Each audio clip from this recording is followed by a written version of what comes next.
My neglectful parents always preferred my disabled sister over me and thought I was fine with it. But on my 18th birthday, I finally snapped and ran away from home. My sister was born when I was 2 years old and was diagnosed with Down syndrome. Naturally, she garnered more attention from my parents, but I didn't have a problem with that since I also liked playing with her. But as we grew up, things changed for the worse. I would constantly have to give up the chance to watch my favorite TV shows because she needed her comforting music videos. Whenever I would bring home a test that I scored perfect on, I would get ignored in favor of my sister who got 50% on it. I still kept working hard at school because it was my dream to one day become a lawyer. But it always irked me whenever my parents told others that I was only performing well because of the effort they put into raising me. When I was 13, they organized a vacation without even telling me they were going somewhere. They were taking my sister to Disneyland and just assumed that I don't like Disney because I'm a boy, which made no sense. I told them that I really wanted to go, but they said that the tickets were already booked, so there's nothing they can do. My sister also had a bunch of food allergies, meaning we couldn't just eat at any restaurant. I still wanted my parents to sometimes cook the food that I liked, but they always said, we as a family need to eat the same food as her to show our support. However, I think they misunderstood the meaning of allergies.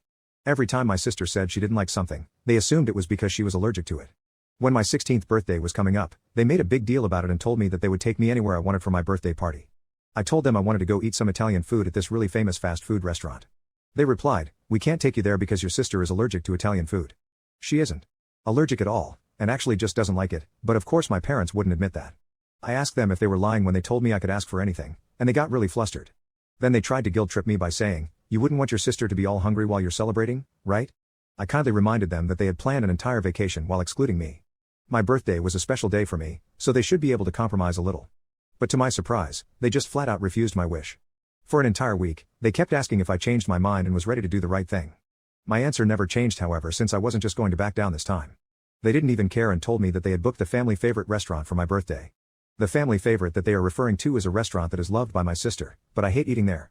It only serves fish and sushi, both of which I can't even digest properly. Seeing that they cared so little about my opinion and wishes, I just gave up and let them do as they wanted. I don't know why, but they once again went on Facebook and made a post about how they were talking me to my so-called favorite restaurant even though it was expensive. Little did they know, I had plans to just disappear with my friends on the actual day of my birthday. I woke up before everyone else at 7 a.m. and went out to hang out at my best friend's place. A few hours later, I started getting angry texts and calls demanding me to come home, but I ignored everything.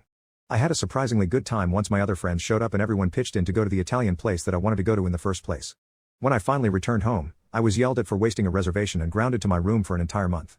I asked my parents if they took my sister to eat that night, and they said yes. So I argued that the reservation wasn't actually wasted. But then I was yelled at for talking back, and they took my phone away from me. I learned a valuable lesson that day. I needed to escape this house because no one here actually cared about me. I found a job and spent the next 2 years saving up enough money to move out. Thankfully, my parents didn't make me pay rent since they didn't know about my job. But on the other hand, they thought I was becoming a rebel who stayed out until late and therefore started scolding me every chance they got. I didn't let that bother me though, and kept working. The most important thing was to not let my grades slip, because I desperately needed a scholarship if I ever wanted to get into law school. Anyway, fast forward 2 years, and my 18th birthday is coming up.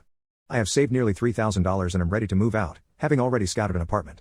My plan was to just pack all my stuff up and disappear without saying anything. But then they started making a big deal about me turning 18, and said that I could ask for anything I wanted. I realized it was a repeat of 2 years ago, and decided to give them a chance to make things right.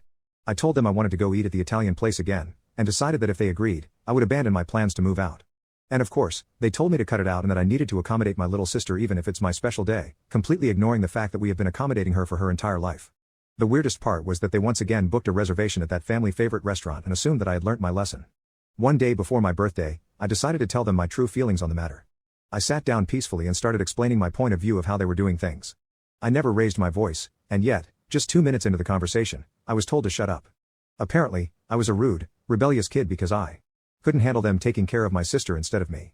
This is when I lost my cool. I stood up and yelled at them, listen to what I'm saying, goddammit.